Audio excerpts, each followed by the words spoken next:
The ideas that gave birth to our nation are the ideas that our nation is resistant to right now, and we should talk about that all the time.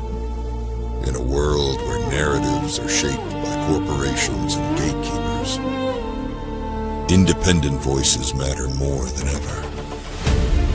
Badlands Media brings together citizen journalists, researchers, and independent thinkers. The truth is triggering. Question the narrative. Explore the facts. It's authenticity, courage, resilience. Search for the truth others won't. It's not about being first or being right. The information war is changing. It's about being authentic. Embrace the friction. Embrace the friction. Shut the up. Authentically antagonizing. Join the movement. I'm going to say how I feel. Follow Badlands Media. This is about the future. The Badlands. What are the Badlands? Explain those Badlands. That's a hell of a name. Hey, welcome everyone to this week's episode of Breaking Free of Psyops. I'm your host, Matthew Ehret, and we're going to continue in a certain way some of the ideas that we have been working on in the past weeks, especially the last 2 weeks, which were a little bit controversial, a little bit spicy. Got a lot of feedback from both extremes of gratitude and also anger, and I expected that because we were dealing with a certain myth that I was debunking, which is the point of the show. And this particular one that I was treating was of the myth of Nikola Tesla, which is a sore spot. I think part of this, or it created a bit of a sore spot. And part of this is that I'm hoping to make as transparent to people watching as possible is the enemy of my enemy is not always my friend. And just because something very corrupt doesn't like something doesn't mean that that thing that it doesn't like is intrinsically good. A lot of people say that, oh, look, because the Catholic Church during the medieval times was playing a very bad role in many things, and they cracked down on the Cathar Knights in the south of France. Thus, the Cathar Knights must have been good. Not true. Or just because, Hitler, when he claimed power, cracked down on many of the occult mystery schools in Germany, that must mean that he is a good Christian who was against the occult mystery schools. Again, that would be a mistake to make, considering the fact that it was simply a gangland war of mystery schools. And when one got power, they didn't want to tolerate competition. And so you had a black magician Thule society, inner elite that controlled the Gestapo, controlled the SS, controlled the Ahnenerbe, and which didn't want to tolerate competition. So that's how you got that. That's how you got the crackdown of the Cathar Knights as an esoteric Gnostic order. That's how you got the earlier crackdown of the Gnostics. Didn't mean that necessarily the Catholic Church was a good thing, and didn't mean that the Gnostics were a good thing. Both sides had huge problems. And the fact is that the figure of Tesla, Nikola Tesla, is somebody who, when you scratch upon the surface, as I did in the course of writing my Revenge of the Mystery Cults trilogy, and especially Volume 2, Rosicrucian Golem, which features a big picture of Nikola Tesla, there's problems. That being said, we treated that in the first 2 episodes. I might come back and continue that thread, but today I'm going to shift gears a little bit, though it will dovetail and recapitulate some points, because today is going to be about AI and another cult, which has become very, very influential in the minds of many people, which, whether they like artificial intelligence as the new divine tool to interface with God, or whether they think of it as a agency of the devil, of the Antichrist, as people like Peter Thiel have been promoting, they're both wrong, I would say. It is a tool. It is something created by humans. Is it necessarily the something that will inevitably replace human beings? Well, to the degree that human beings think like robots, yes. To the degree that we think like actual cultured human beings, no. And I'm going to go through some demonstrations today using 2 figures who took up this fight well over 150 years ago. One by the name of Ludwig von Beethoven, and the other Edgar Allan Poe. So without further ado, we will, like always, open up today's show with a word from a couple of sponsors, starting with Loaded Gun Coffee. All right. So, Badlanders, you are familiar with Loaded Gun Coffee. They have been longtime supporters of Badlands, and you may have met them in person at GART. But did you know that they are a veteran-run, family-owned shop in Lake Havasu, Arizona? Every bag of their whole bean coffee delivers a high-octane patriotic punch of flavor. With a long family history of commitment to freedom, every bag is a testament of pride and honor. From the skilled farmers who cultivate each blend to their roasters that handpick the finest coffee beans from around the world, Loaded Gun Coffee has mastered their unique brewing methods, resulting in the best tasting coffee around. This coffee is smooth and delicious, the perfect way to start your mornings. Get over to badlandsmedia.tv/loaded and use promo code Badlands to get 10% off your order. If you are in the Lake Havasu area, stop in their newly renovated store and say hello. That's badlandsmedia.tv/loaded. Promo code Badlands. Stay loaded with Loaded Gun Coffee. All right. And now we're going to hear a word from Safe Pulse. Unexpected health emergencies don't wait. And with Safe Pulse, you can stay prepared. From trusted medications like amoxicillin, azithromycin, ivermectin, and hydroxychloroquine to the medical emergency kit designed to help support over 30 common illnesses, Safe Pulse makes it easy to stock up on essential health supplies. At Safe Pulse, keeping your family prepared has never been easier, and it's all delivered through a simple, streamlined ordering process at prices you can feel good about. Whether you need an emergency kit or you're stocking up on everyday essentials, now's the time to be ready for whatever comes your way. Visit badlandsmedia.tv/meds today and use promo code Badlands to save 20%. That's badlandsmedia.tv/meds, promo code Badlands. All right. So let's get into this. A couple of other words, I guess, before I open up my PowerPoint. There is a lot of propaganda that is set up as narratives in such a manner to convince us that AI is more than it is, artificial intelligence. I remember not that long ago, you had a very highly run campaign in the mainstream media to promote to tell the story of these Google engineers who began using AI, and the AI turned on them and began threatening all of their lives, and they were scared and they had to leave work because the AI that they were tooling is actually a demonic sociopath. And they said the reason for this, when you listen to some of the commentators, the experts who were brought on to CNN to speak about what was going on, what was accounting for this sociopathic behavior, they were saying, well, you see, the AI is simply the sum total of all human thought and expression and emotion that has ever sought out things on the internet. And so we can now see in this concentrated sort of dark mirror that this is the essential character of human nature staring back at us.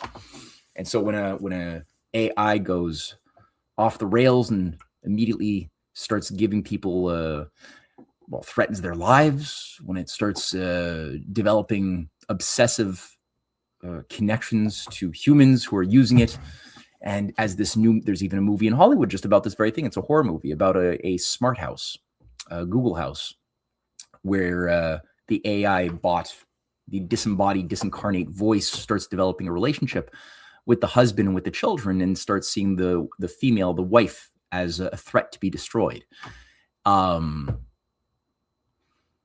There's different spins, all leading us to the same ultimate thing, that AI is this either a demon entity that has used humanity to develop technology, to advance science to the point that now our use is over because we've created over generations the artifice physically for this immaterial, astral demon force to express itself in the physical domain. Either that's one narrative, or as we're seeing amongst the story that I just mentioned, it is the concentration of all of human nature, because we're degenerate.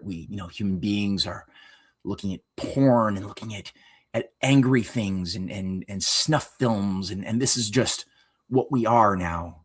This is the proof of the real dark human nature. We are naturally sociopathic, or maybe a combination of the both. I've heard commentators speaking authoritatively about how human beings are actually the collective unconscious, the urges and the desires that we have that we're not aware of, that are below the conscious domain, are actually either a multitude or a unity of demon forces that actually make up human beings. And that is what we are, is ultimately this evil agency, right? That we are the Antichrist, though we do not know it, because our conscious selves believe in honor and justice and morality and love of our family and our kids. And that's just the conscious part of ourselves. That's just the artificial constructs of the society that we were born into. That's not the reality of what we are, don't you know? So anyway, there's a lot of brainwashing going on. There's a lot of, I would say, magic trickery, high-level multi-generational magic trickery at play. And we're going to look at how some of this works. And again, the case studies of how this battle manifested in the late 18th century and throughout the early to mid 19th century is a fascinating one. So let's just add something to the stage here. So what I have here is, everyone knows I enjoy doing, is I put together a few slides. There's about 50 slides. So we're going to go on for maybe a little bit longer than I would have liked, but it's important. It's such an important topic that we're gonna do this. As I've chosen to call this, is Poe and Beethoven Debunk the AI Cult. Featured there is Edgar Allan Poe next to Ludwig van Beethoven, and of course, a contemplative robot reading a book with a cup of coffee, looking over some modern New York skyscape or skyscape. Let's go to a full picture view here. All right, so what is informing this episode takes place in, as I mentioned, Volume 2 and Volume 3 of The Revenge of the Mystery Cults. Featured there is Volume 3, Edgar Poe's Final Mystery and Other Tales of Ratiocination, which are the names of the first detective stories ever created on Earth, which were created by Edgar Allan Poe. Two of which actually we're going to tackle today specifically. And on the right is a 1981 Campaigner magazine with a featured article called Edgar Allan Poe, The Lost Soul of America, authored by a now deceased but fantastic researcher by the name of Alan Salisbury. And this, I'm going to make that Campaigner available. There's a link to access it for free in the comment section under this video shortly. But reading Alan Salisbury's incredible research on the real Edgar Allan Poe as an epistemological warrior who was slandered after he died, after he was murdered in 1849 by his enemies, those very same enemies that were overseeing the takeover of American Freemasonic lodges, who were organizing and enhancing the American deep state under the direction of British intelligence. This goes back again. We're talking here late 18th century. This is already beginning, and Edgar Allan Poe was fighting back against this in ways that would blow people's minds. And the figure Alan Salisbury, the author of that essay, exposed so much of this, which really stimulated my imagination, my curiosity, and propelled my research for over many years to go as far as I could in adding to Alan Salisbury's research. So these two items here are going to inform much of what we're going to see today. The battle has always been about creativity.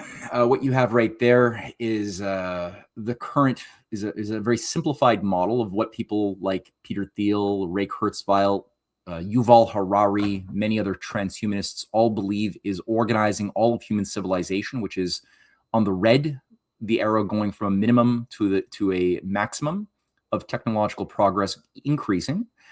So that's technological and scientific progress, and at the blue line going from maximum to a minimum is personal freedom and the health of ecosystems. And it is presumed, if you abide by this mathematical curve, this function, that as technology increases, personal freedom must by necessity decrease. Personal capacity to use the mind must decrease, as, for example, when the technology of the written word is innovated, our obligation to use the mental muscles of memory decrease, and so on and so forth. As our telephones begin to get more advanced, we began to carry around these telephones and have even phone books that you don't have to memorize phone numbers. So what happens is naturally the 30 or so phone numbers you used to remember when you were a kid or a young adult is maybe down to 3 or 4 because your phone does, you don't need to hold those things in your memory.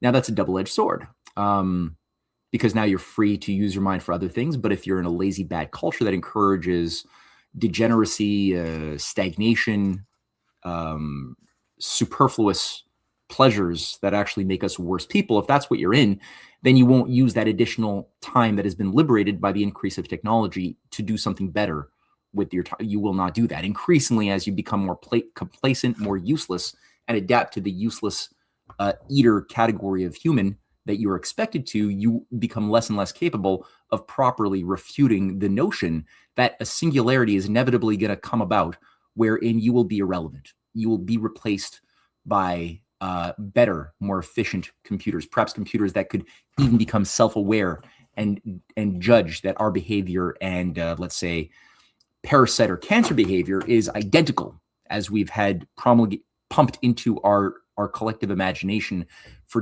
decades and decades by Hollywood films, Terminator 2, Terminator 1, all the Terminator 5, 6, 7, 8, 9, 10, Matrix, you name it. It's always kind of been put there since the moment Hollywood was really born. And even before that, as we're going to come to see. And they also say too, the health of ecosystems must also by necessity decay as technology and science increase. Again, that's a formula. It is absolutely incorrect, but it is a dominant belief structure of the elite or the self-professed elite. And unfortunately, too many people who are labeled to be depopulated slave caste believe this as well. And if you cannot refute this, if you can't refute why this is wrong, then you are not going to be equipped to properly do battle or even cut through misinformation. And it's not even a new thing, even though it took on a new veneer under the transhumanist religion. It isn't a new thing at all. It was just basically a repackaged version of Thomas Malthus. That's a cartoon at the bottom of Thomas Malthus holding his Origin of Species by means of natural selection. And looking in the mirror is an essay on the principle of population by Thomas Malthus. And as Darwin had even admitted it in his autobiography published in 1870, describing how he came into his discovery of this mechanism of natural selection to account for why some species disappear and others will appear on the scene in the race for diminishing returns, for procreation, for having more sex, more food, within a diminishing environment of energy. His logic was, he said, it was because I read Thomas Malthus. And up on the upper left-hand side is Malthus's famous overpopulation mathematical model featuring a arithmetic growing line representing the increase of food production, which Malthus had said can only grow arithmetically and never more so, and the population in red, which grows geometrically, resulting always in at some point, population over exceeding the means to support said population, resulting in increased tendencies of war, of famine, of death, decay, all of the bad things. And so he said, with this mathematical formula, we here, and he was speaking to those managing the British Empire, the British East India Company, may act preventatively to flatten the curve, flatten the curve now before the future crises should emerge. That's something that they've also been using for global warming, by extrapolating present trends with false formulas, false inputs, false assumptions of what humans are into the mathematical computing programs of what nature is. By doing that, you can create false outcomes that then justify controlled depopulation. That's, again, the idea of flattening the curve of global warming by reducing carbon dioxide now before the future carbon dioxide is going to result in a boiling over of the earth, which our computer models that we choose to rely upon all say is going to happen, even though it won't, because we're going into an ice age. But because the computer models say they will, we can act preventatively now to shut down carbon dioxide. Even if that means killing 7-8 billion people, so be it. It's for the greater good. And the same thing was being said earlier by Malthus regarding the need for increasing the case of famines in India or in Ireland or elsewhere, because it's for the greater good. So Darwin, if you don't believe me, he literally said, and I have the quote here from his autobiography, saying that in October of 1838, 15 months after I had begun my systematic inquiry, I had happened to read for amusement Malthus on population, and being prepared to appreciate the struggle for existence which everywhere goes on, from long continued observation of the habits of animals and plants, it at once struck me that under these circumstances, favorable variations would tend to be preserved, and unfavorable ones to be destroyed. The results would be the formation of a new species. Here then I had at last got a theory by which to work. So there you go, straight from the horse's mouth, or from the monkey's mouth, Darwin admitting directly that his ideas are simply just extrapolated from Thomas Malthus. And we all know that Darwin himself was not his own man. I've gone through this, and maybe I'll go through this with a greater intense dive in a whole show unto itself, which this topic really does deserve. But featured there on the left next to Darwin is Thomas Huxley, the grandfather of Aldous and Sir Julian Huxley. And Thomas Huxley was known as Darwin's bulldog, and also the founder of the X Club in 1865 in order to consolidate the consensus and the narrative over what is science, in order to accommodate basically what the British Royal Society that he was a part of said should be acceptable science, whether it is in geology, biology, human economy, astrology, or astrophysics, you name it, chemistry. We would only be allowed to embark upon a pursuit of these different fields if we used a certain method of thinking that was approved and controlled by the peer-reviewed controllers around Thomas Huxley and the Royal Society, which itself was a society of black magicians, followers of John Dee, of Francis Bacon. This is pretty much all of the founders of the Royal Society, which was otherwise known as the Invisible College, which we went through in the previous two episodes in a certain amount of detail. But Thomas Huxley in 1874 was not satisfied with simply promoting the idea that we had to look at the entire universe and the nature of man from the standpoint of a Darwinian lens that presumed that humans were just another form of monkey, perhaps with more logic, but ultimately just another form of monkey defined entirely by what you see in the law of the jungle. But he said that isn't sufficient anymore. We have to take it even further. And he puts out a challenge to the scientific community, saying that we must now come up with experiments that prove that the human mind itself is simply a machine that is the sum total of its parts, like all machines are. There is no soul in a machine, and there is no soul in humans. Nothing beyond the sum total of what is measurable by sensory apparatuses. And he says in his On the Hypothesis that animals are automata being just another word for saying machine. No evidence can be found for supposing that any state of consciousness is the cause of change in the motion of matter of the organism. The mind stands relegated to the body as the bell of the clock to the works, and the consciousness answers to the sound which the bell gives out when it is struck. Okay, so no evidence can be found for supposing that any state of consciousness is the cause of change in the motion of matter of the organism. The mind stands relegated to the body as the bell of the clock to the works, and consciousness answers to the sound which the bell gives out when it is struck. There's in my book, I make the point that one man to really take up the challenge of Huxley, and who adored Huxley, even Nikola Tesla writes in several locations and gives several interviews of his adoration of Thomas Huxley, and nearly every single member of Thomas Huxley's X Club, including Herbert Spencer, the founder of social Darwinism, and Francis Galton, the founder of eugenics, the science of the breeding out of the unfit. Nikola Tesla speaks very highly of all of them, but he also took up the challenge directly of proving that the human being is simply a soulless machine. And I'm going to throw a few slides. We've seen a couple of them in past episodes, but I'm just going to do it to set the stage for the introduction of Beethoven and Poe, where Nikola Tesla in 1915 in the How Cosmic Forces Shape Our Destinies says the human being is a self-propelled automaton entirely under the control of external influences. Willful and predetermined though they appear, his actions are governed not from within, but from without. He is like a float tossed about on the waves of a turbulent sea. What does this mean? No free will. It appears as though we have will. It appears as though we have some internal sense of judgment, of moral internal decision and discernment. But in fact, as he says, we are controlled entirely, predetermined from forces far outside of us. We're like a float, I guess, just a little bit of crap floating on the waves of an ocean, which we cannot comprehend or influence in any serious way.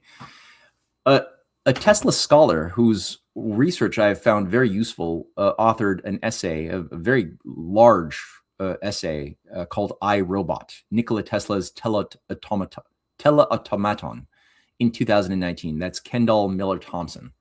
And Kendall makes a point that the group whose work Tesla seemed to emulate and study most closely was the scientific naturalists, including Thomas Huxley, John Tyndall, William Kingdon, Clifford, and Herbert Spencer.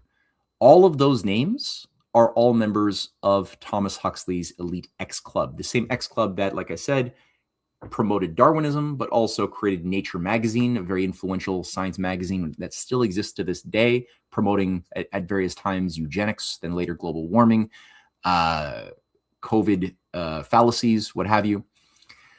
Nikola Tesla, in an interview with George Sylvester Virek in 1937, stated that eugenics is universally established. In past ages, the law governing the survival of the fittest roughly weeded out the less desirable strains. Then man's new sense of pity began to interfere with the ruthless workings of nature. As a result, we continue to keep it alive and to breed the unfit. The only method compatible with our notions of civilization and the race is to prevent the breeding of the unfit by sterilization and the deliberate guidance of the mating instinct. So he's talking about his healthy ideal society in the future, which he states in this interview must necessarily involve mass forced eugenics as the law of the land. This is the beloved Nikola Tesla, who just really wanted world peace, the man of love, abused by the bad guys, the Edisons, the Marconis, right? That Nikola Tesla. No, my research has demonstrated to me, and I think if you read my book, you might find yourself also persuaded. I hope, if I've done my research correctly, that this is a lot of hot air. Tesla, just a couple more just to drive the point home. I am proving constantly by every thought and act of mine that I am nothing more than an automaton, responding to external stimuli and passing through an infinitude of different existences from the cradle to the grave.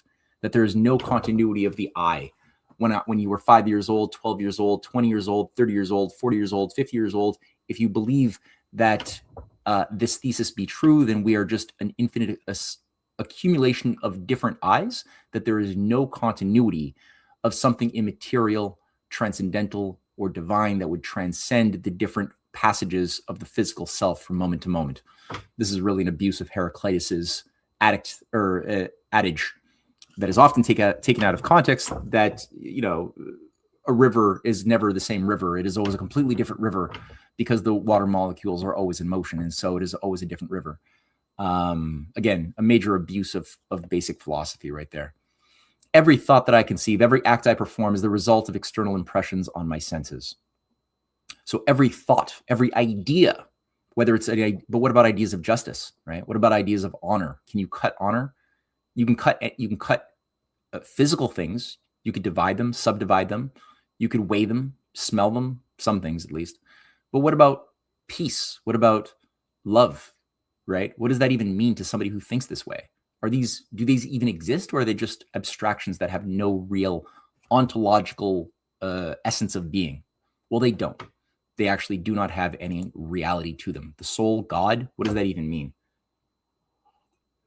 If you believe that the only thoughts we can access are those that are shaped entirely by our senses. And here is the experimental proof that he popularized from 1898 to 1901, touring the United States, almost doing nothing but this for that 3-year period, is his floating teleautomaton robot, which is basically a boat with a remote control device and little lights that would flicker when the audience was told to ask it mathematical questions, 2 plus 5, 18 plus 32, whatever basic mathematical questions, Tesla said to the audience, you throw them anything you want as long as it's mathematical, and it will flash its lights accordingly to answer the question.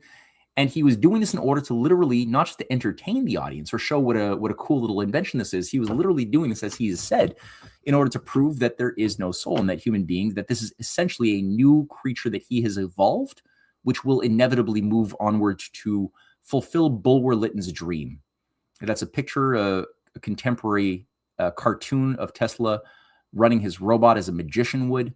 No one the wiser, no one knows about his assistant, who is just behind a curtain, controlling the remote device, the remote control, making it flash on and off.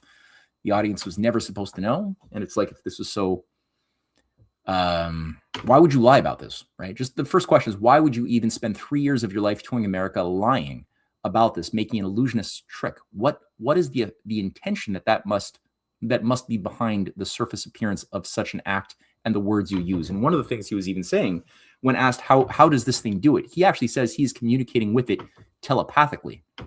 And he says that by an effort of will, I can stand 2 meters away from that instrument, and by a mere stiffening of the muscles, my muscles cause it to send a signal. So it is so delicate in its adjustment that the disturbance of the electrical equilibrium caused by my muscular action affects it. So he's actually saying that he's got a form of like neural link, right? That there's a neural link-like connection between him and the robot that allows it to read his mind, because his mind is simply physical, and that the mind that is physical through electrical synaptic activity will be able to modify his musculature, his muscles, and his neck, and as such can then send reverberations through space or whatever, through the ether that he's so obsessed with, into the robot that will then respond accordingly. And as he said, he believes that this is the form of Bulwer Lytton's Vril that he is interacting with. And as we went through last week, the Vril Society of the Coming Race that he read and that he thought he was actualizing was what Bulwer Lytton was popularizing, which inspired the Theosophists, later on the Nazis, Aleister Crowley, but also Tesla, about the idea of this coming race that lives in the hollow earth, that communicates with these advanced robots that look like humans and that will serve them, but within limits. Tesla 2.0, Elon, speaking at the World Government Summit in Dubai in 2023, said that over time, I think we will probably see a closer merger of biological intelligence and digital intelligence. Some high bandwidth interface to the brain will be something that helps achieve a symbiosis between human and machine intelligence, and maybe solves the control problem and the usefulness problem. Here he's speaking, when he speaks of the inevitability of integration with machines, he's basically, I think everybody knows, talking about the only way that we can stay relevant for a little bit longer to avoid or at least postpone our inevitable extinction from the more superior singularity-driven robots. And the usefulness problem that he speaks of, and the control problem, is the individual and the society as a whole. The control being like, how do you introduce control over the chaos of human beings? Well, machine intelligence can do that. AI governance can do that. And the usefulness problem is the useful eaters, or the useless eaters, who will increasingly grow in quantity as machines replace them through automation and through AI. And so he's saying, well, that crisis can be thus solved through the integration of machines with humans. Okay, sure, Elon, thanks. All right, so these are not a new idea. This is not a new thing necessarily. Going back even to the 1495 period, there was the discovery of the sketches that were actually built in Da Vinci's codexes of a simple robot that would do a variety of maneuvers, often for entertainment purposes, but possibly also for productive purposes. Maybe some repetitive work of working in a mill, perhaps, or there's a variety of things that I'm sure Da Vinci was thinking about its application and its usefulness. But this was built up, so there are already robots, crankshaft gears that would be, you basically have a varying number of ways to cause the gears to move with springs and what have you. There's another earlier mention of the what's called the automate therapeni automatic maid. That's a real thing. This is a fantastic invention, which was mentioned by Philo Byzantios during the 3rd century BC. The maid was actually a life-size doll holding a wine jug with one hand, having the other hand free and extended to receive a drinking vessel. Fascinating. So there's thorough descriptions by Philo Byzantios. This actually might be AD, not BC. I'm not too sure if I made a mistake there. There's another story of the Greek myth of Talos, or Talos, featuring the story of a bronze mechanical giant, kind of like a golem creature built by Hephaestus to protect Crete.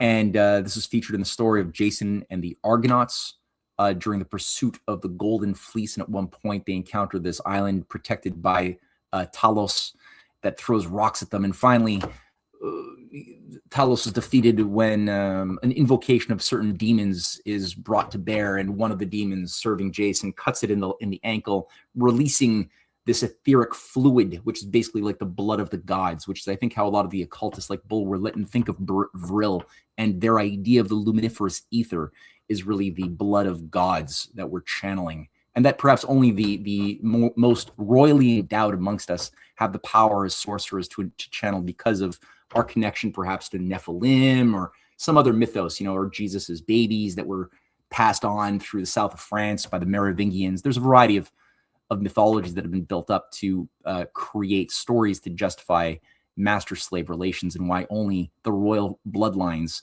have the power to learn magic and control the forces of nature. But so this was already there over 3 or 2.5 millennia ago, even more so. We got stories of the claw of Archimedes, a very real wonder. I mean, it's a robotic wonder that Archimedes, defending Syracuse against the Romans during the Punic Wars, had innovated as a way to crush ships at sea that were attacking. So this was something used widely and extensively during the Second Punic War, and Livy documents their use quite extensively. And also Archimedes invented the catapults as well. That was another early robotic innovation. The Antikythera mechanism was recently discovered, and in the waters off the coast of Greece. 37 bronze gears, very, very subtle. People didn't realize until this was put together that we had the capacity to create instrumentation, calculating machines that would have likely been used for navigating at seas, but probably much more. Maybe had religious aspects to it as well, but that could modulate themselves to calculate lunar eclipses, other forms of oppositions, conjunctions of the planets, and a myriad of other astrophysical periodic causes that are very subtle. Because there's no direct periodicities anywhere in the universe, since circles don't exist anywhere in the universe except in our minds. In the universe, we have ellipses. We've got more subtle, complex shapes that may appear to be circles but are not. And so it takes some very subtle, sophisticated work here with a deep understanding. Each circle, each gear, each involved in this type of construct, including basically within good quality watches too, have to be of a very specific radius, right? Have to have a certain specific arrangement so that they stay in alignment as much as possible, and need to be wound up and reset as little as possible to make these things work over long spans of time. We have an example, if we hop more closely into our present moment, Vaucanson's duck. This is a gilded copper bird which could sit, stand, and splash around in water. It could quack. It could give the impression of eating food and digesting it, so it could do a lot. You can poop it out, as you can see there with the cutout. There's a reconstruction of Vaucanson's duck from Jacques Vaucanson, 1739. So you're already able to do pretty complex things even back in 1739. And going just a few more years into the 1770s, we have one of the most famous automata designers, Pierre-Jacques Doz, who created 3 automata that have been preserved. The writer, the draftsman, and the musician. The draftsman is capable of producing 4 distinct pictures, while the writer dips his pen in the ink and can write as many as 40 letters. 40 letters. The musician's fingers actually play the organ, and the figure ends her performance with a bow. That's bloody. That's obviously the one there in the middle. Super impressive stuff. And you could just see from the cutout of the back of one of the writers that there's a lot going on in this thing. And this is, again, 1770s. There's another one, Henri Maillardet's 1800 automata could draw 4 pictures and compose 4 poems. That's a sample of one of the photographs of two birds, 2 lovebirds, and a couple of hearts in a tree as one of the drawings that it would be able to produce. And this one I love. It's really close to my heart. It's the Indian revolutionary Tipu Sultan, who was writing letters to the Continental Congress during the American War of Independence, saying that your war is our war against the British Empire to liberate humankind from this evil empire. And he commissioned the creation of this fantastic life-size automaton, which basically is a tiger eating a British soldier. It's called the British Eating Tiger. And it was made in 1794. It's still featured today. The British have unfortunately taken it from India because they managed to kill Tipu Sultan using a proxy and stole this thing and brought it. You can go to the, I think, British Museum and still see it there. But it had a very complex set of miniature organs inside of it to replicate the sound of the growling tiger and the screaming British soldier. One of the arms from the British soldier is able to move. Fascinating stuff. Getting into the 18th or 19th century now, we've got Charles Babbage, a British polymath, fantastic figure who was able to create these very advanced polynomial calculating machines that basically use polynomial functions to be able to approximate trigonometric solutions, logarithmic functions. These are nonlinear changes in trig and especially in logarithmic functions that it is dealing with. And as you can see from the bottom right, it is very complex, but it is at the foundation of modern computing technology. And this thing is just incredible. It saved so much time from the amount of time that was needed to calculate a lot of these things. If you're an astronomer, if you're dealing in the sciences in any domain, the calculations are a waste of time in so many ways. If you really know what you're doing, you shouldn't have to spend months calculating something that it could take one of these instruments a few minutes to do. Denis Papin was the first, and the idea of applying this to making human life better in the economy of nature was not lost on any of these scientists who are not just looking for these robots as entertainment, but also as ways that we could extend human knowledge to allow for the discoveries we make of God's creation to transform back into new technologies, right? To follow the laws of that are already there in nature and to replicate what they do. That's what Da Vinci did when he's looking at what is the structure of a bird, such that we can then use it to model and to generate new designs for flying technologies, which he was centuries ahead of the ability to produce them. It required, of course, for Da Vinci's ideas to fully work, a steam engine, which he did not have, unfortunately. But by the time Denis Papin comes around, it is developed, and it's an incredible revolution that has application not just for boats and for transportation, for trains, but also for industry. Unfortunately, due to certain Freemasonic social engineering, a bunch of what are called, all of a sudden I'm drawing a blank, but basically people were encouraged to see these things as threats to their, basically job-killing threats. And Denis Papin, touring England to showcase his discovery, was killed. He was disappeared. His inventions were destroyed. His prototypes were destroyed. And I'm forgetting the name for this. There's a name for. If somebody in the chat can actually throw in the name of what is the ideology of those who hate technology, please do so now so that I can have a look at it. Not troglodyte. That's what's the name of it? It's gonna come later. I'll get it at 1 a.m. in the morning. So let's get back to the show here.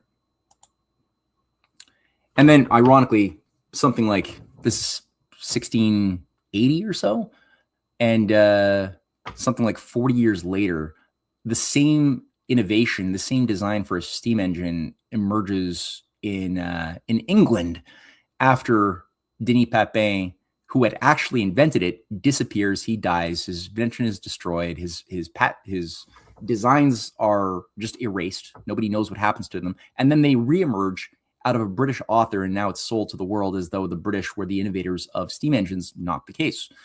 The chess playing Turk is where we're going to get into the story today, though, because I mentioned that we're going to have Edgar Allan Poe and Beethoven refuting the AI cult and the magicians trying to convince us that we are just a form of machine, or that machines are just a form of demons that are spirit beings of the beyond, who will ultimately be either a replacement for humans or a threat. That's a picture there of a modern chess-playing Turk, which has been preserved in a museum.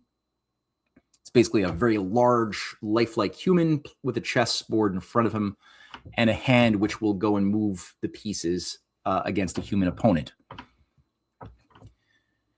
Edgar Allan Poe had a problem with this, though, and he made a point, since there was a figure who had been touring the United States from the 1820s through 1836 when he died, was Johann Nepomuk Maelzel.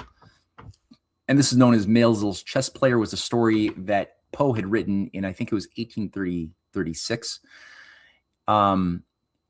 He knows that there's a problem with Maelzel, who, like Tesla, is doing a gimmick. He's being dishonest, convincing people that he's created this, he's evolved this new entity through his designs of this chess player.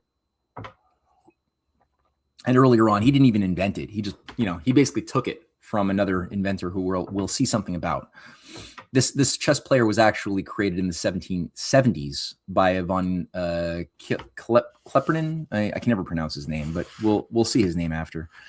And it performed against Napoleon, Emperor Napoleon. It performed against Benjamin Franklin, who played against this machine. So it was pretty widely known. Wolfgang von Kempelen, that's him. Wolfgang von Kempelen was his name. And he wasn't trying to convince people that this thing was better than human. He was being very honest that this is just a really cool machine that I did, and how entertaining it is, how interesting it is. What is it? He was actually a pretty useful guy.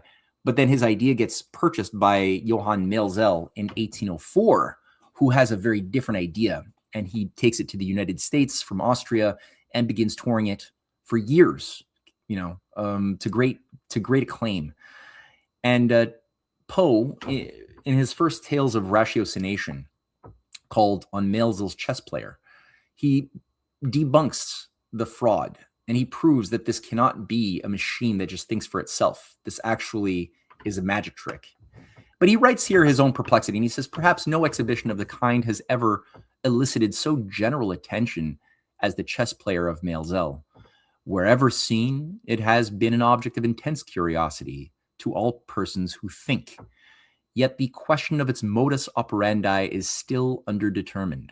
Nothing has been written on this topic which can be considered as decisive, and accordingly we find everywhere men of mechanical genius, of great general acuteness and discriminative understanding, who make no scruple in pronouncing the automaton a pure machine, unconnected with human agency in its movements, and consequently, beyond all comparison, the most astonishing of the inventions of all of mankind.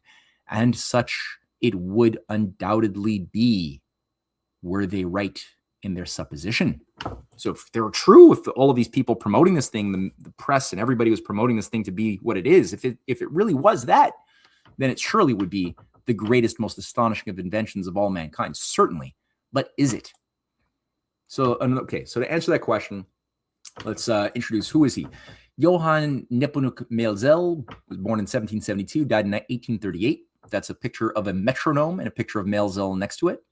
He was known as the inventor of the metronome, but even that actually may not be true. Beethoven took issue with this character and had described him as saying Maelzel is a rude, churlish man entirely devoid of education or cultivation. Why did he do this? He did this and even took Maelzel to court in, I think it was 1814, because Maelzel defrauded him and carried out a hoax, basically a magic trick. And here, let me actually do the following. What did Maelzel do in his magic trick?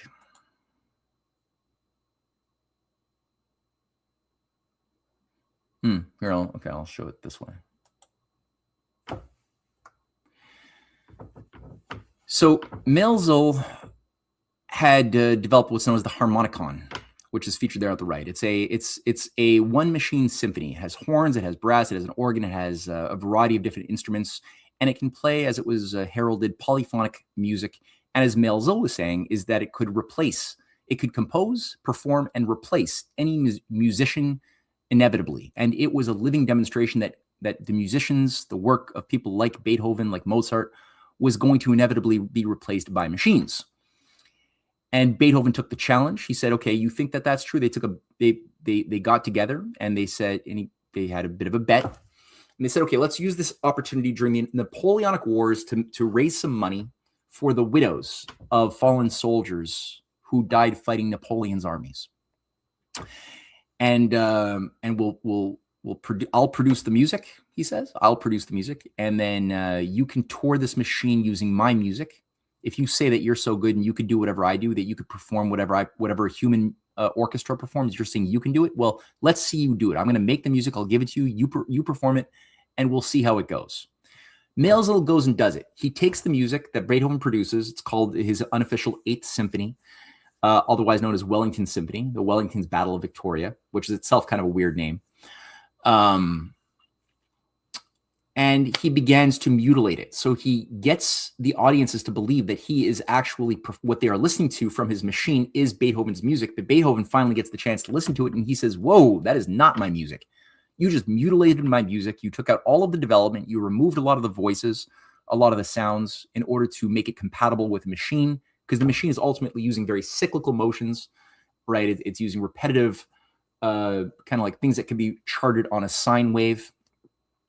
But Beethoven's work is nonlinear. It uses elements of repetition, but it also has development. It has nonlinear changes that don't continue on a previous cycle, a previous melody that was developed and then transformed into something qualitatively new.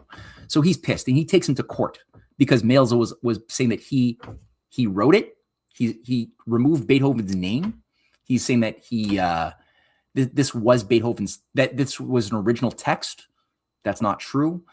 And Beethoven sues him, and Beethoven writes a letter, a public letter, saying that the works that Herr Malthus performs under the titles of Wellington's Battle of Victoria and Battle Symphony are beyond all doubt spurious and mutilated. Herr Malthus, before he left Vienna, declared that he was in possession of these works and showed various portions which, however, as I have already proven, must be counterfeit. The question whether Herr Malthus be capable of doing me such an injury is best solved by the following fact. In the public papers, he named himself as sole giver of the concert on behalf of our wounded soldiers, whereas my works alone were performed there. And yet he made no allusion whatsoever to me. I therefore appeal to the London musicians not to permit such a grievous wrong to be done to their fellow artist by Herr Malthus' performance of the Battle of Victoria and the Battle Symphony, and also to prevent the London public being so shamefully imposed upon. Of course, they didn't listen to him. And the court's this letter was not even published. And he even wrote saying, I cannot get my letter published by any of the press agencies who all favor Malthus. So Malthus has connections with all of the press who will not touch or give a voice to Beethoven, who Malthus is counterfeiting. Again, he does go to court. And the weird thing here is that Beethoven, actually here, before I even show that, let me try to play a video. And I do sincerely hope that this video is going to play, though in the past I've had issues. So let me just remove this, and I'm going now to attempt to do a share screen. So this is a little sarcastic piece, because Malthus, as it was discovered, didn't even discover the metronome. Malthus plagiarized the metronome, which was actually discovered in 1815 by Dietrich Nikolaus Winkel, a real inventor of the metronome, something that's useful for musicians to get the beat patterns, the rhythms of their music. Malthus then stole it and then filed a patent saying that, oh, but I filed the patent in London, and so it's mine in 1817, 2 years after Dietrich Winkel had first developed it. Winkel, by the way, knew Beethoven. They were familiar with each other. So Beethoven does the following. He does like a little bit of a jab in the form of something that is a hilarious German canon, which goes by the words in 1817. He does a satire as an homage to Malthus that people today as literalists are, they treat this literally as if it's evidence that Beethoven adored Malthus, as if he was Malthus' fan. It's a complete lie. But the words go ta ta ta, dear Malthus, and we're going to listen to it. Ta ta ta, dear Malthus, ta ta ta, live well, very well. Ta ta ta, you banner of time. Ta ta ta, you great metronome. Ta ta ta. So he's calling Malthus a walking human metronome, a banner of time, because it basically tells, mathematical time. If anybody hears the tuck, tuck, tuck, tuck, the metronome, it's very, very mathematically brain numbing if you just use that. So here we go. Let's listen to a sample. It's a 2-minute canon featuring 4 voices that Beethoven generates. And I do hope that people can hear this. Canon for 4. So tell me if people can hear this.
Wait, could people hear this?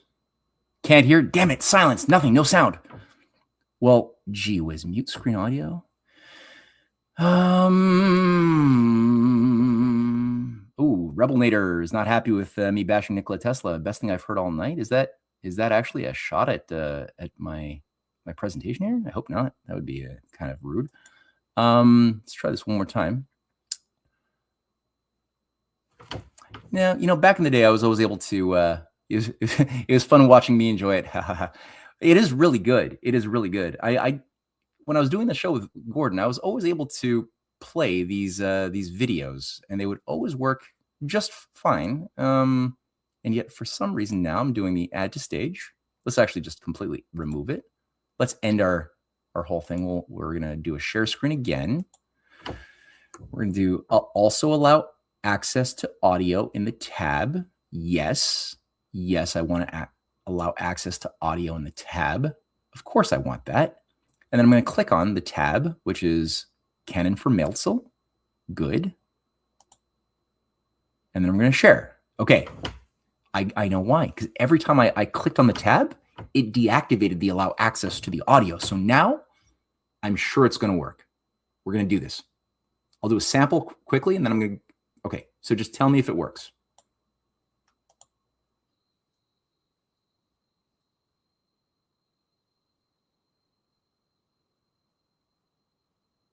Okay, were people able to hear that?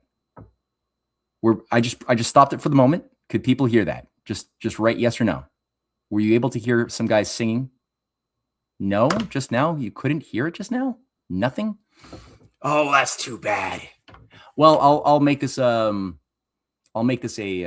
link in the comment section. It's a wonderful canon, 4 voices, just so good, and just so sarcastically, wonderfully bashing of this hack Malthus.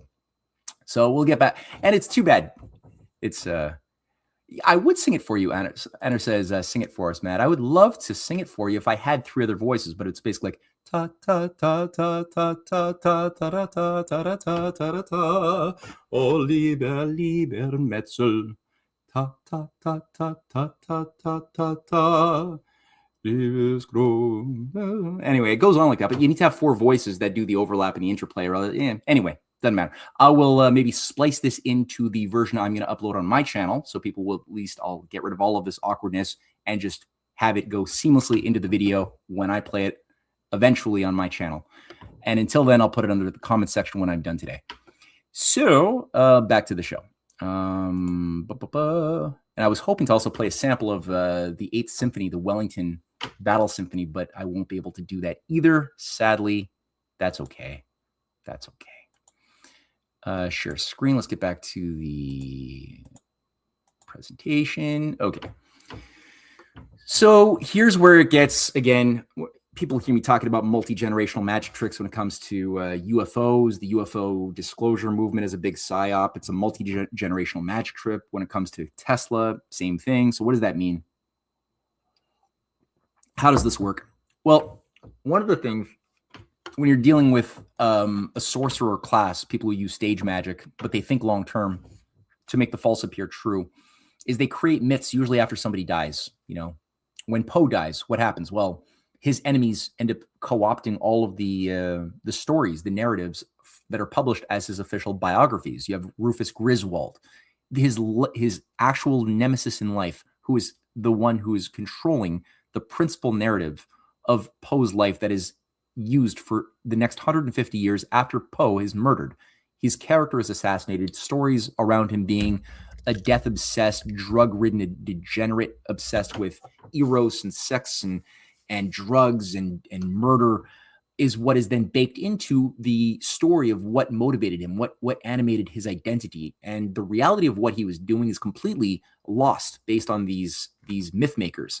Same thing happened to Beethoven. 15 years after he is dead, and Beethoven himself also died a very strange death, as did Mozart earlier, who even wrote to his wife Costanza a public letter saying, or a letter that has since been made public, that I believe that I have been poisoned.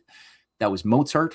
Beethoven, who largely walked in Mozart's footsteps in so many ways and took a lot of Mozart's discoveries and innovations even further, also had a very strange death that we could talk about in the future. But a letter was discovered, so-called, forged, which I'm quite convinced is forged 15 years after Beethoven is dead, where Beethoven apparently says in this letter that he adores Malthus and the metronome, which he believes is revolutionary and should be applied universally to all musicians from the top.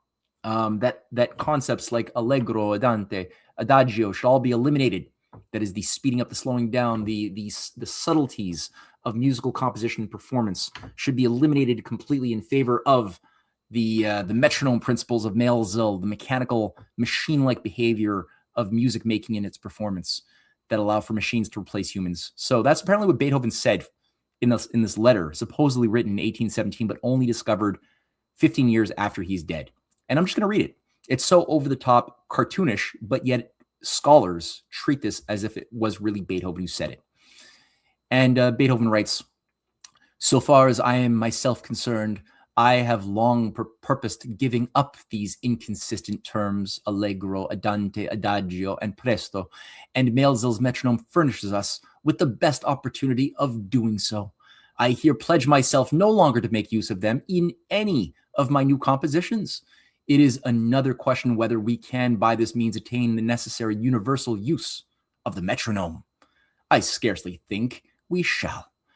I make no doubt that we shall be loudly proclaimed as despots, but if the cause itself were to derive benefit from this, it would at least be better than to incur the reproach of feudalism. In our country, where music has become a national requirement and where the use of the metronome must be enjoyed on every village schoolmaster, the best plan would be for Malthus to endeavor to sell a certain number of metronomes by subscription at the present higher price. And as soon as the number covers his expenses, he can sell the metronomes demanded by the national requirements at so cheap a rate that we may certainly anticipate their universal use and circulation. Of course, some persons must take the lead in giving an impetus to the undertaking. You may safely rely on my doing what is in my power, and I shall be glad to hear what post you mean to assign me in this affair." So Beethoven, after suing Malthus in court, calling him a fraud, making the point that he's a plagiarist, a liar, a cheat, writes this letter calling for these metronomes to be universally applied and for Malthus directly to receive the highest payment possible at the highest prices for their universal use and circulation. Well, how great it is. What a thoughtful guy that he cares that Malthus should get paid more than they're even worth, and that everybody should be forced to adopt them and bring them into their training in schools, everybody, and that we should get rid of Allegro and Andante and Adagio and all of the non-mechanistic uses or terms that imply that human beings and only human beings can truly do music properly. So now let's jump over to a man who in many ways walked in Beethoven's footsteps, another artist, another cultural warrior who was fighting both to uplift Americans, humanity, I would say more broadly, with his deep understanding of human nature that was portrayed in many of the stories, but also his philosophical texts that I'm going to cite several of, and who took on Malthus directly as well when Malthus could no longer get a job because of the shame, and everybody kind of recognized what a scam artist he was in Europe while he was alive. He basically had to leave Europe at a certain point. He was exposed and went to the United States and began touring for many years. And he died in the United States touring and showcasing the mechanical Turk I was talking about that we already saw developed by Kempelin. I'm going to read a few things by Poe that come from his Malthus Chess Player published in 1836, where he exposes Malthus as a hoaxer. He writes, arithmetic or algebraic calculations are, from their very nature, fixed and determinate. Certain data being given, certain results necessarily and inevitably follow. That's basically garbage in, garbage out, right? If you have good data inputs, your machine will churn out the calculations to generate results inevitably, based on whatever formulas you introduce to govern the behavior of the machine. These results have dependence upon nothing and are influenced by nothing but the data originally given. And the question to be solved proceeds, or should proceed, to its final determination by a succession of unerring steps liable to no change and subject to no modification. This being the case, we can without difficulty conceive the possibility of so arranging a piece of mechanism that, upon starting it in accordance with the data of the question to be solved, it should continue its movements regularly, progressively, and undeviatingly towards the required solution, since these movements, however complex, are never imagined to be otherwise than finite and determined. But the case is widely different with the chess player. With him, there is no determinate progression. No one move in chess necessarily follows upon any one other. From no particular disposition of the man at one period of a game can we predict their disposition at a different period. So what is he saying here?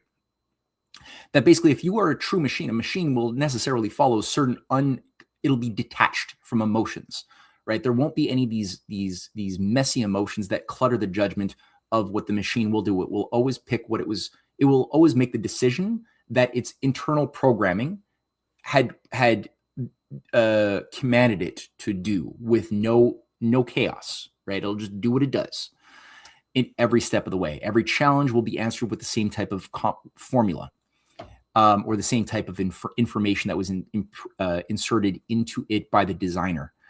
With humans, he's saying we're not machines because we have feelings.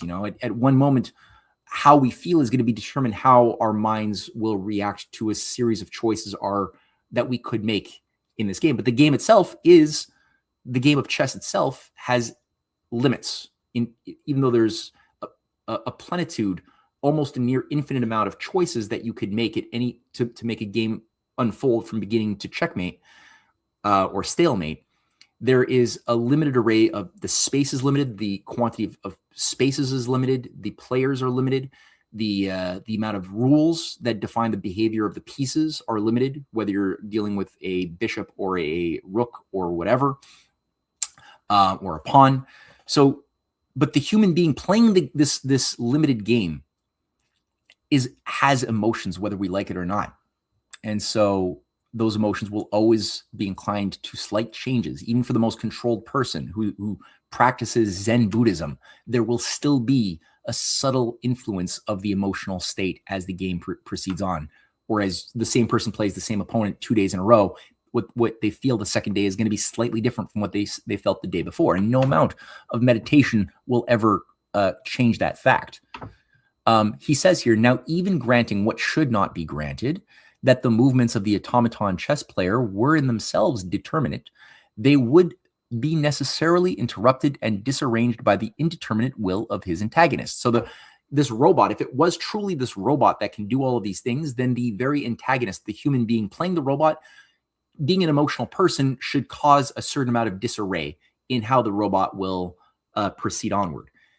You know, it won't be able to. If it was playing two robots playing each other, it's different. There would be a constant repetitive mathematical beat frequency. If it's a human being, not so much the case.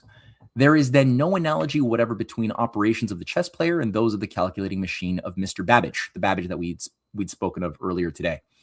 And if we choose to call the former a pure machine, we must be prepared to admit that it is beyond all comparison the most wonderful of the inventions of mankind, if it is truly a pure machine, like a Babbage machine. It is quite certain that the operations of the automaton. I just realized I didn't do a share screen. Damn it. There we go. I'm terribly sorry. I'm very bad at doing this share screen. It's quite complex when you get back in StreamYard to manage the what's being seen. But let me get back to my presentation here. It is quite certain that the operations of the automaton are regulated by mind and by nothing else. Indeed, this matter is susceptible of a mathematical demonstration a priori. The only question then is of the manner in which the human agency is brought to bear. So he's convinced that there is actually a human agency, a human manipulator, just like in the case of Tesla, where we had the dude secretively working with Tesla behind the curtain, controlling the remote device to answer the mathematical questions of the teleautomata.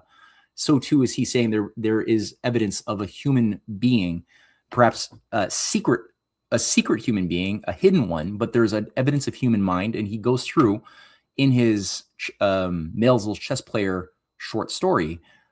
He breaks down how this must necessarily be the case. And he says here, during the progress of the game, the figure now and then rolls its eyes as if surveying the board, moves its head, and pronounces the word check when necessary.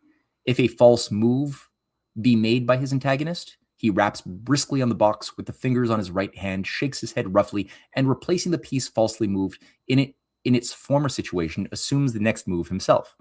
Upon beating the game, he waves his head with an air of triumph, looks around complacently upon the spectators, and drawing his left arm further back than usual, suffers his fingers alone to rest upon the cushion. In general, the Turk is victorious. Once or twice, he has been beaten.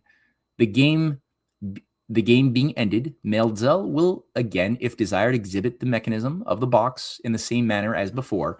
The machine is then rolled back and a curtain hides it from view of the company. So he shows here a little picture as well, a diagram of Malthus of the chess player. So that's basically what Poe was looking at, that design.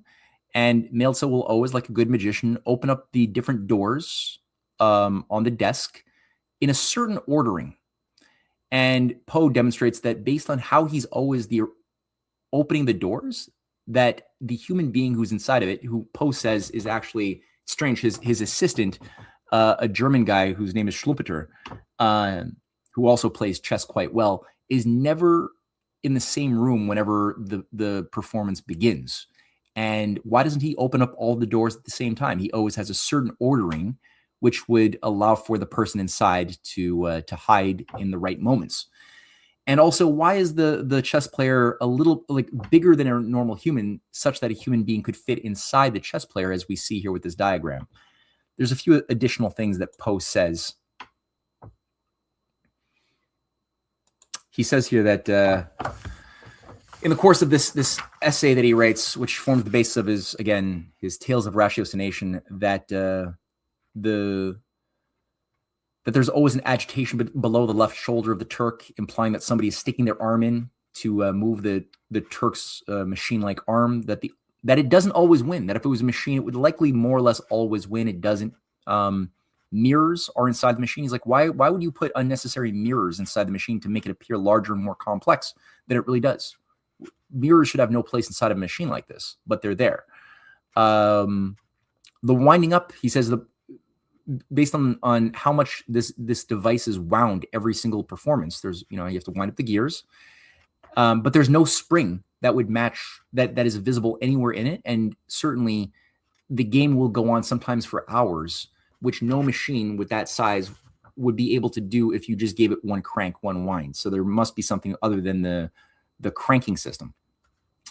That the antagonist is never allowed, the person is never allowed to come close to the machine, or else they might hear something clankering inside. And yeah, again, the assistant is never visible. There's a few other points that Poe brings to bear in the conversation. But he says that there are few persons who have not at some period of their lives amused themselves in retracing the steps by which particular conclusions of their own minds have been attained. The occupation is full of interest, and he who attempts it for the first time is astonished by the apparently illimitable goal. So what is he saying here is that this is what a ratiocination means, is that his tales of ratiocination are based upon thinking about thinking. What is it that your mind does when it goes from a state of confusion to a state of eureka, to a state of knowledge? And how can the art of storytelling make transparent this natural act of the human genius that can do things that allow us to understand what our minds can do, which no machine can possibly ever do? And that's why he calls this the first of his 4 tales of ratiocination. And the other 3 that follow this pattern, which now are the first detective stories that he innovates, they're the first ones ever created by man, is The Murders on the Rue Morgue, The Murder of Mary Roget, The Murder, and the Purloined Letter, published in 1844. All 3 of them get at the power of the unique power of the human mind when it is animated by an artistic as well as a logical, mature part of ourselves. And he writes here in The Purloined Letter, which is just a fantastic short story. I think everyone should read this. It's so good. Where he describes here the story of Inspector Dupin, who's his sort of famous inspector, the person who is the integrated human being whose minds and emotions work together, at a very advanced level. And he is approached by a prefect of the French police who is exasperated, having given up trying to find this particular letter that they know exists, and it could do great damage to the state. It features many state secrets. We're never told what those are, but they've pursued the person who they know has stolen it. They've gone to his apartment. The French police have taken apart this person's apartment completely, and over the course of weeks have not been able to find this letter that they know is in the apartment somewhere. And they're so desperate that they go to Dupin, and Dupin says, all right, give me a couple of days. I know this person. I could figure this out. And a couple of days pass, and sure enough, the prefect comes to his apartment, and he says, okay, did you find it? And Dupin passes him this mysterious letter. And he's very happy, and he pays Dupin the money that he promised him as a reward. And now Dupin's assistant is perplexed, saying, how did you do it? How did you find it when all of these professional investigators could not do so? And then Dupin says, well, we took our time. First, sorry. This is actually not Dupin. This is the prefect.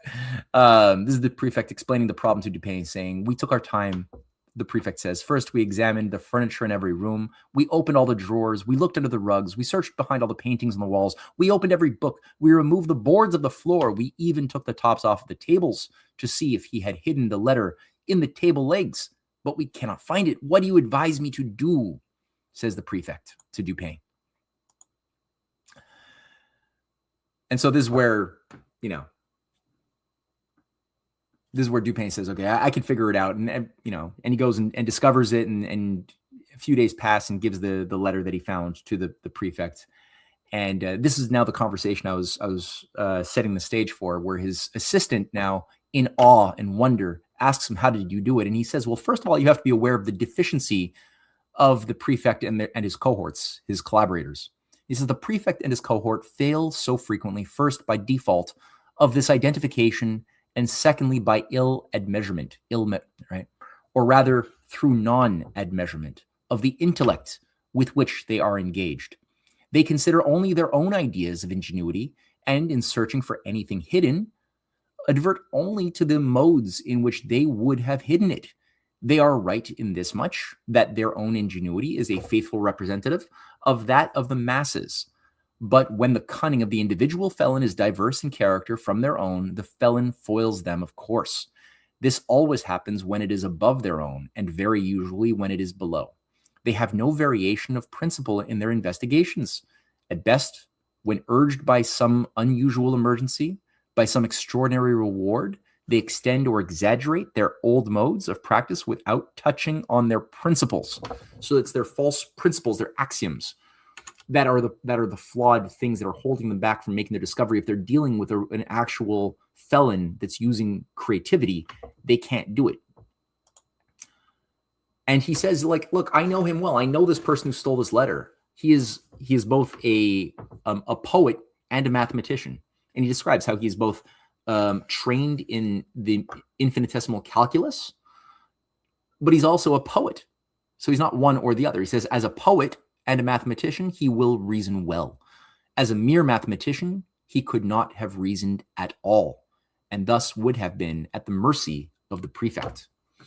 So if he were a mathematician, he's saying that would not be reason. He couldn't reason. He could use logic. He could use machine logic, but he couldn't use reason.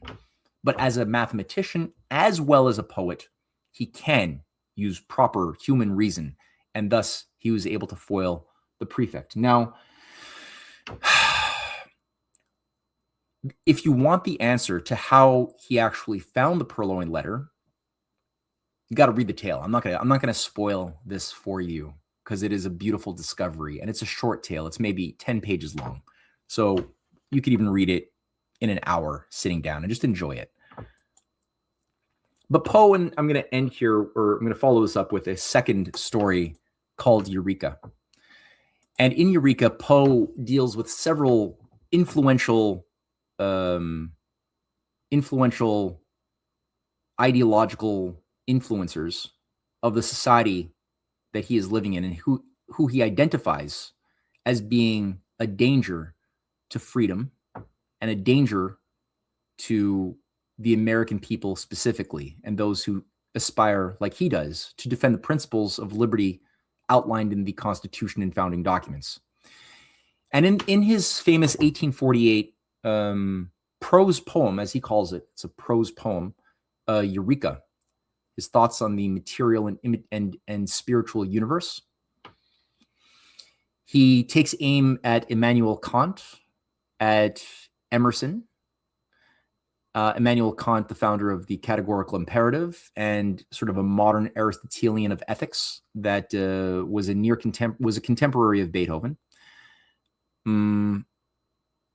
He will be taking some very insightful shots at Kant and the Kantian method, as well as Emerson, who was the founder of American Transcendentalism and a follower of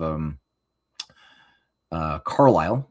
Carlyle being a high-level occultist and a figure who was tied to British intelligence from the Edinburgh Review, and who made Emerson his disciple, as Emerson called himself the disciple of Carlyle when he returned from England, studying and being tutored in the dark arts of epistemological warfare by Carlyle in order to create the Young America movement north, as well as the Transcendentalist movement, which Poe was always doing battle with, from his How to Write a Blackwoods article to so many of the stories. He's really at war with the Transcendentalists as well as the Kantians. And the Kantians, Emerson even makes the point that Kant must be our model for what logic is.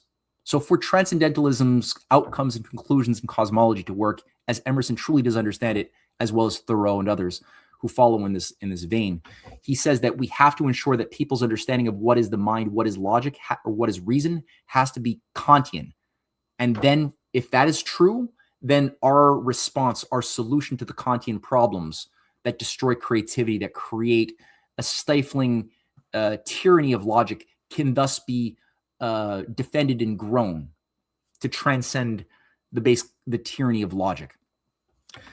Poe knows that this is a controlled opposition, and so throughout his writings, and especially Eureka, he bashes these. He also bashes Aristotle, who's featured right there on the left, Francis Bacon in the middle, the founder of the Royal, what becomes later on the Royal Society and the Invisible Rosicrucian College. And Paolo Sarpi is not featured in the text, but Paolo Sarpi is a close collaborator, and I would even say likely controller of Bacon from Venice, who's steering a major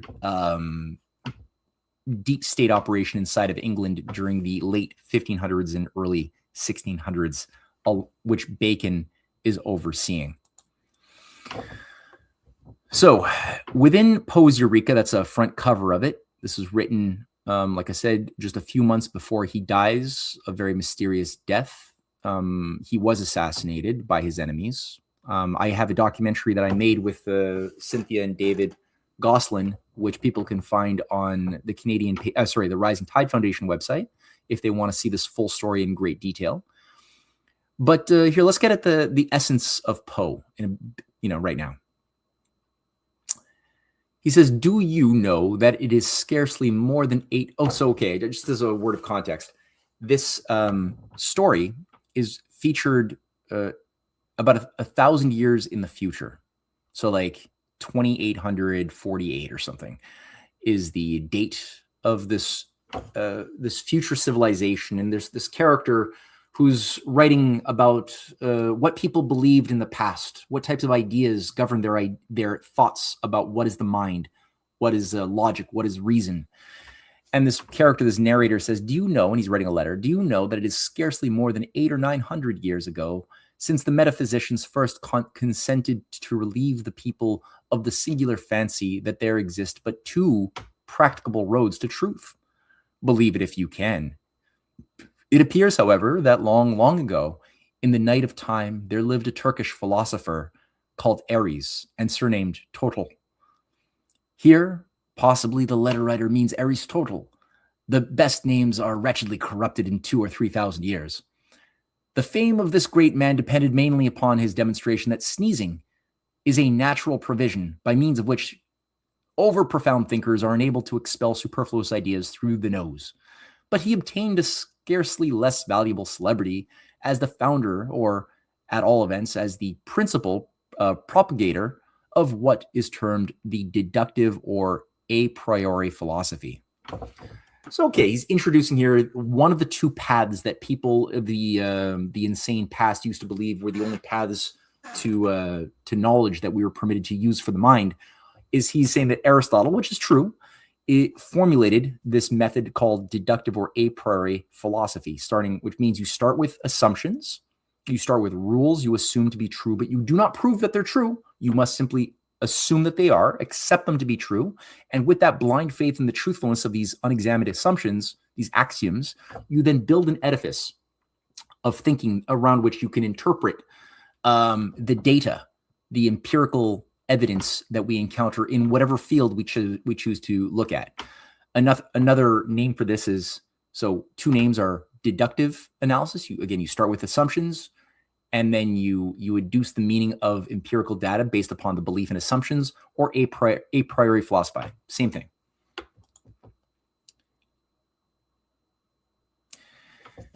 So he started with what he maintained to be axioms or self-evident truths. And the now well understood fact that no truths are self-evident really does not make in the slightest degree against his speculations. It was sufficient for his purpose that the truths in question were evident at all. From axioms, he proceeded logically to results. His most illustrious disciples were one Euclid, that is Euclid, a geometrician, meaning Euclid, and one Kant, a Dutchman, the originator of that species of transcendentalism which, with the change merely of a C for a K, now bears his peculiar name. So he's correctly identifying that Kant and Euclid, right? And he's saying that names get messy over centuries and millennia.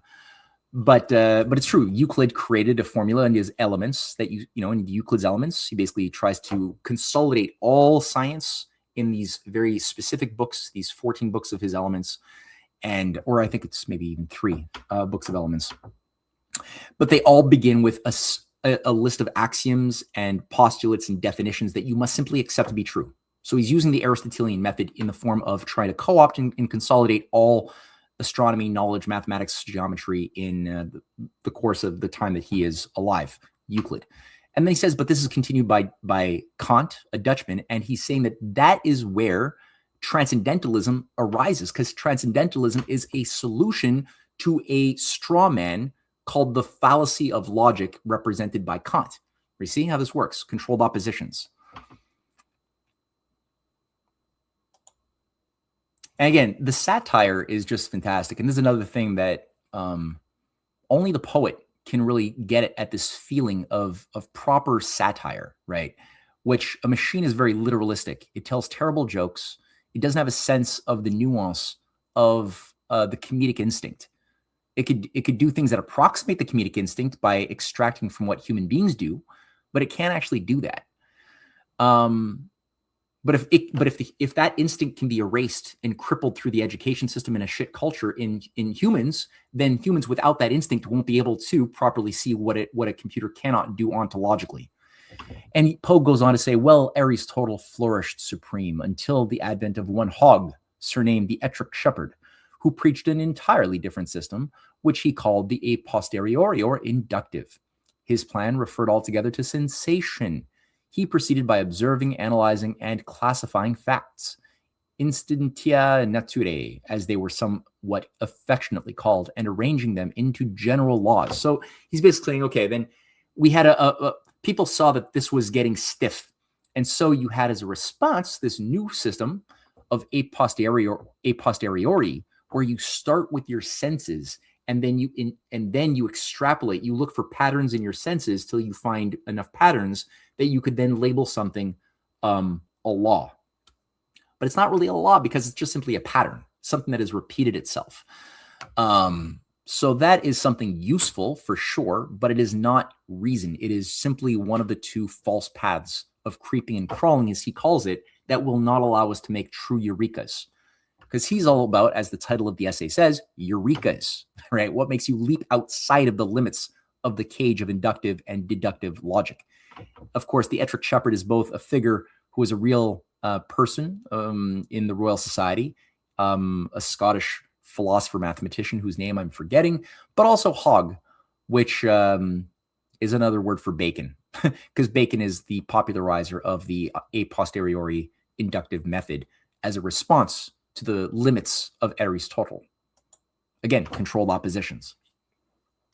He says either path is baseless, plain, baseless, worthless, and fantastic altogether, as one account of their pompous and infatuate prescription of all other roads to truth than the two narrow and crooked paths, the one of creeping and the other of crawling, to which in their ignorant perversity they have dared to confine the soul which loves so well, which loves nothing so well as to soar in those regions of illimitable intuition which are utterly incognizant of path. You can easily understand how restrictions so absurd on their very face must have operated in those days to retard the progress of true science, which makes its most important advances, as all history will show, by seemingly intuitive leaps. So he's saying, again, the soul might use inductive and it might use deductive logic, but it cannot be limited to either one or both of those two things. Its nature is to soar. It makes intuitive nonlinear leaps, as you can find within the compositions of a Bach, of a Mozart, of a Beethoven, which involve rhythms, they involve melodies, but they also involve development. They involve nonlinear changes and transformations, as we see from the first to the second to the third to the fourth movement in the ninth symphony by Beethoven on the Ode to Joy, right? Taking a poem in celebration of the divinity of human beings, the beauty of mankind, and the aspired age of brotherhood that we are destined for eventually, and setting that to music, where you see in the first and the second and the third movements only instrumentals, right? Where Beethoven is trying to work through an idea to give dignity to this very elevated, lofty poem by Friedrich Schiller. And it's very difficult. He's not able to do it until that fourth and final movement, where the human grand symphony comes in, providing the additional sound, and it incorporates all of the elements that were developed in the previous three movements that come back alive that come into play in that fourth and final movement, but something new and completely transcendental is now also introduced. That again is something that Beethoven understood. No computer could ever either compose or perform in any proper way that does justice to it. But then Poe says, okay, well, does that mean all science is crap? It's all a fraud? No, science is science. It's been moving, and discoveries have been made by real human beings who thought in a healthy way. So what's an example of one of those healthy minds that he zeroes in on? And I love this because I've studied for years Kepler's work, and Kepler is somebody who Poe was inspired by. And Poe even did some original translations of Johannes Kepler, the German astrophysicist, his own writings. Many of Kepler's writings, by the way, later on turn out to be plagiarized and given over to Isaac Newton, who actually did not discover many of the things, including gravity, the inverse square law that is attributed to him. But that's a whole other story unto itself. Edgar Allan Poe says Kepler admitted that these laws he guessed, these laws whose investigation disclosed to the greatest of British astronomers that principle, the basis of all existing physical principle, in going behind which we enter at once the nebulous kingdom of metaphysics. Yes, these vital laws Kepler guessed. That it is to say he imagined them. Had he been asked to point out either the deductive or inductive route by which he attained them, his reply might have been, I know nothing about roots, but I do know about the machinery of the universe. Here it is. I grasped it with my soul. I reached it through mere dint of intuition. And what was Kepler's discovery? Well, how did he discover his three planetary laws of motion that are still so useful in both classical and quantum mechanics to this very day? There's a picture of Kepler on the right. And from his book on the harmonies of the world, the Harmonice Mundi, published in 1619, feature his model, his correct model of the entire solar system that he had to discover all at the same time as a concept, which generated his third and most beautiful and elegant law of his harmonic law of planetary motion, featuring Saturn, Jupiter, Mars, Earth, Venus, Mercury, and the moon even. The known planets and the moon that he was able to generate as a model featuring musicality by first proving the elliptical nature of each planet, which before he had made his discovery as outlined in his New Astronomy in 1609. It was believed that the planets moved in perfect circles, absolutely perfect circles that could not get any better. And he proved that no, not only is that, if you believe that, then you will never be able to account for why certain things like the retrograde motion of Mars even works. You will never understand why Mars, the uniquely red star, why is it that it will every 687 days when you go out at night and you look at the night sky and you measure the position of Mars relative to the backdrop of the zodiac? Why is it that every 687 days you will see it all of a sudden cease its motion and begin for 2 weeks to move backwards until it begins once again its transit for the next 687 days, to do it all over again in about 2 years, Earth years, in a place just over maybe a couple of inches to the left of where it formerly was? Why would that retrograde motion be happening? And if you believe truly that the only motion is perfect circles, then you will never account for why that is happening. You will always need to put on additional epicycles, and more epicycles to approximate it, but never actually touch the reason why it's happening. There will always be a divergence between your formula and what reality shows you, unless we find that the pathway is actually an ellipse, which he proves to be so, rigorously so. Which means that there must be a point when each planet's motion is the quickest and the slowest, that there's a minimum and a maximum distance from the mover, the prima mobile, and as well as the speed. So distance and speed, right? Time and space both have a function. And that when you look at these minimum maximums, you can start realizing that they're all together, right? As a one whole system, that there is a harmonic tempering of each of the planets, where he says that He has a little joke in his Mysterium Cosmographicum that Earth must be me and fa. And he says this might be because there's so much misery and famine on the Earth that that we are moving from the me to the fa range, but that all the planets both produce the major and the minor scales, the hard and the soft scales, which is very interesting. And using that construct that he imagined, he intuitively was able to, he had to be very well informed. It couldn't be just any old random lazy ass guess. It had to be a highly rigorous, belabored guess that really qualified itself based upon a deep knowledge of the material that he was working with, which he had mastered. But then with that discipline, he was able to then make the type of creative, playful leap into imagining new hypotheses that would account for these anomalies, right? These paradoxes, and resolve these dissonances with harmony. And that was where the idea of the third planetary law emerged out of, that there's a relationship of the average distance of every planet to the sun cubed to the periodic time, right? The time spent of one full revolution of each planet squared. So the square to the cube relationship of space and time is constant throughout the entirety of all of the planets. And this is an emanation. This could not have happened had Kepler not proven the musicality that God is not just all powerful, but is all beautiful, that God creates the universe and the creation, including the creation that can discover and participate in said universe, with the same essence, right? The same beauty.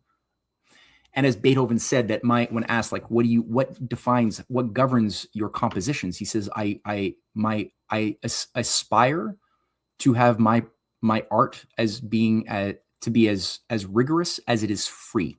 So there is a structure, there is an honesty and intellectual rigor in Beethoven's very scientific works, but free, right? He wants it to have that spontaneity, that liberty that awakens the heart. And which is why you can never have a machine replicate or do what a human being can do, right? The adagios, the human sentiments of interpreting where is the melancholy in a song, right? Where should you speed up? Where should you break the tempo? Right. So for those who would like to maybe get a sample and do some fun homework, is listen to, when I was working with the LaRouche organization many years ago, the old man Lyndon LaRouche had advised as many people who would listen to him to compare the work of, or listen to the work of Andras Schiff, a fantastic and still living performer, as well as, listen to Andras Schiff, who is one of the most healthy-minded performers of classical music, and especially the work of Mozart and Beethoven and Bach. And you can just go to YouTube and listen to some samples and then compare it to almost anybody else and listen to what he's doing differently. And he does lectures also into what he's discovered about how to properly interpret Beethoven and any type of classical artist. And there's a sensitivity to the uniqueness of the human soul that he exhibits and also can perform, which is really refreshing. So all that to say, we've reached already 13 minutes above where I usually would end, but I really wanted to do justice to this. And unfortunately, I really do wish that I could have successfully played some samples of real music for you guys to add to this this presentation, but it was not meant to be today. But I will put them in the comment section, and for those who are listening to the version that's going to be up on my website later next week, it will be also inside. I will splice it into the show itself. So just think about, as a whole composition, there's more than the sum of the parts in what I just did, right? From the beginning to as far as the current brainwashing, let's recapitulate, right? The propaganda. Who wants us to believe that machines are going to become self-reflective, that we should extend human rights into machines, the way Spielberg has promoted in many of his movies, including like AI with Haley Joel Osment, the propaganda movie, right? There's so many movies that are being promoted right now to encourage us to think that maybe these